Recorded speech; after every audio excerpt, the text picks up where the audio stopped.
دا قرضدار دی او د مو کومې میلی وي دا ما ته خرڅې کی هغه به وجودي مطلب دی چې 2 لکه دو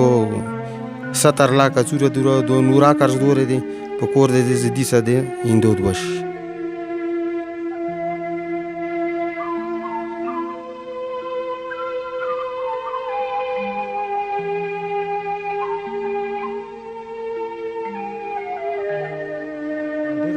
خوږو کتونکو ته به سم افغاني ستاسو په خدمت کې هم او په خپل خپرونه کې ستاسو ته هر کلی وایم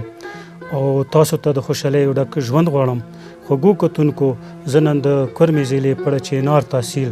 او ملنې ته راغلی یم. د طنز او مزاح د ټوکو ټکا پیژندل شوي فنکار احتيارعلی صاحب سره ناست یم. د دوی کور ته راغلی یم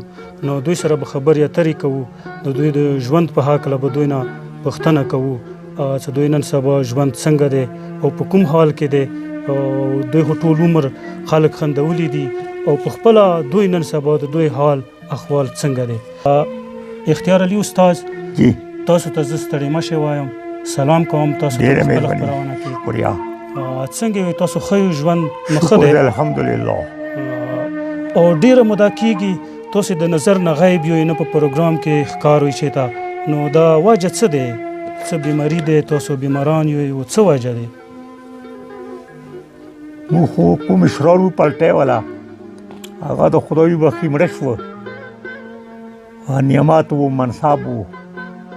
نور و کنه نو بیا یو زه پاتې یم یو ګل علي بس ما ټایم د تېروو بیماری مو څه دی څه هغه مو دی تکلیف مو څه دی تکلیف صرف دا ځایونه خوږېږي نوره ټیک یم ټیک شو دا لږې موږ سره څه نورې پوښتنې دي هغه به تاسو نه کوو خو اول به تاسو نه دا پوښتنه وکړو دې طرف ته به لږ روشو چې تاسو ته د خلکو د خندولو څه کوم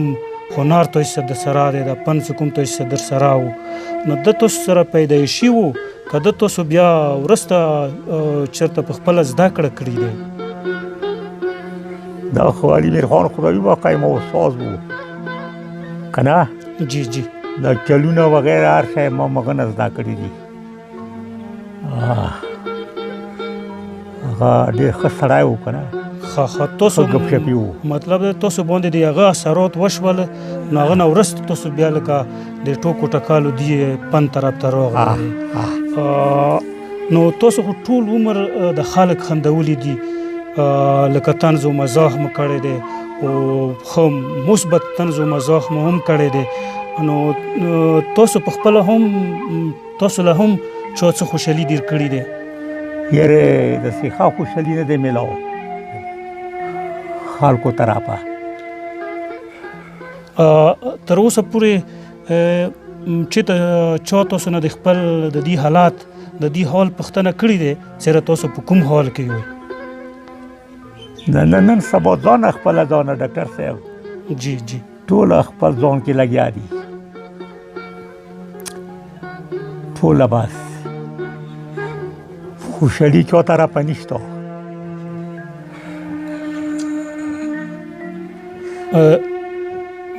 استاذ تاسو څومره حق جوړیږي چې څومره تاسو د فن حق دی هغه مقام چا ډېر کړی دی هغه مقام درته حاصل شوی دی لږ لږ داسې لیږي یعنی د ولس طرف نه د دې قوم طرف نه تاسو ته هغه مقام کې چا ګڼلی وي ها بله پوښتنه به دغه موسیقۍ څه کوم آلات دي کوم انسټرومنټ دي دوی کې مو څه شی زده کړي دي تاسو لکه تبلا شوه یا بجا شوه په دې کې د څه شی تاسو زده کړي دي نه مو په خپله نه زده بیمني ته استاذ د زړه کې مو څه ګیله دی او ګیله مو چونه دی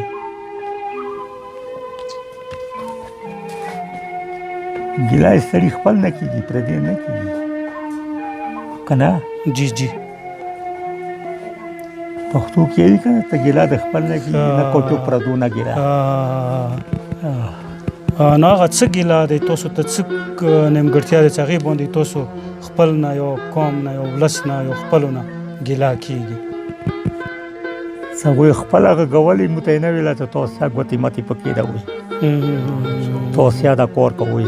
صحیح دا کوئ مطلب دا چې تاسو زړه کې دا ګیلا دی د خپلو د کوم قبیل د فنکار کوم قبیل خلک دي دوی نه چېرې که تاسو ته هغه د موسیقۍ د پرمختګ دا لاره نه دی ښودلې هسې خو د انسان ارمانونه ډېر وي ډېر ارمانونه دي خو داسې خاص ارمان مو څه پاتې دی تاسو بس ارمان د حضرت امام حسین دی هغې دنیا کې په خماري روز دې دنیا به څه ارمان داسې تېره دنیا دی احتيارعلی استاذ که تاسو دا غږ او ډېر لرې او حکام بالا ته رسیږي ته دا وخت مخامخ شي که ته دا غږ ډېر لوړو خلکو ته رسیږي نو تاسو غوښتنه به څه وي تاسو څه غواړئ تاسو ته کوم کمای دی څه ضرورات دی هغه غوښتنې مو څه دي څه به غواړئ هسې سړي زړه کې ډېرې ګیلې دي که نه نو که تاسو ووایئ ښه خبره دی دا به ورسیږي او خلک به واوري ډېر نو خپله خبره تاسو کولی شوئ ډېرو درنو خوږو کتونکو تاسې د محترم احتيارعلی استاذ خبرې واورېدلې خو دغه اخري خبرې سره یوه مشهوره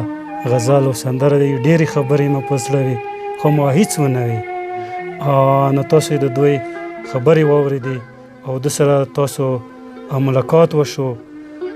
نو د دوی په حال احوال او د دې خبرو نه د دې اندازه ولګېدله نو دا خو هغه خلک دي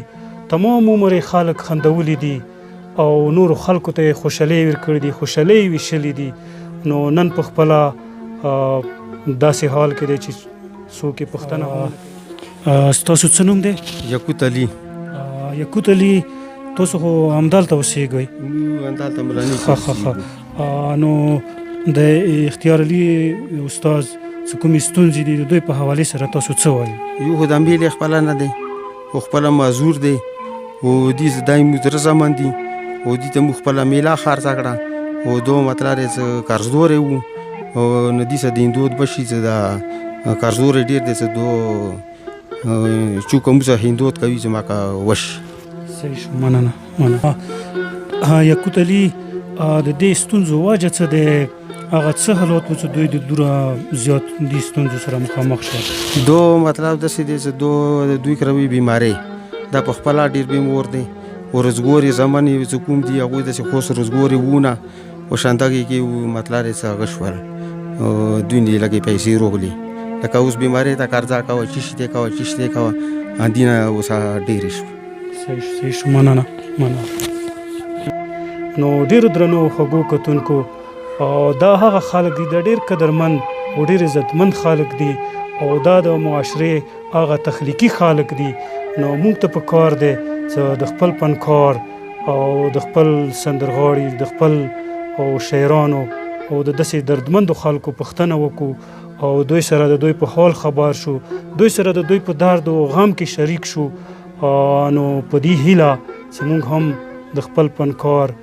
او د خپل سندرغاړي قدرونه او نازونه وپېژندو په دې هیله زه تبسم افغاني تاسو نه اجازت غواړم خوږو کتونکو زموږ دا چینل خوښ کړئ سبسکرایب کړئ او شیر کړئ او دغسې ستاسو دپاره موږ سره ډېرې خپرونې دي چې هغه به تاسو په خدمت کې وړاندې کوو او زه تبسم افغاني اجازت غواړم ښاد اوسئ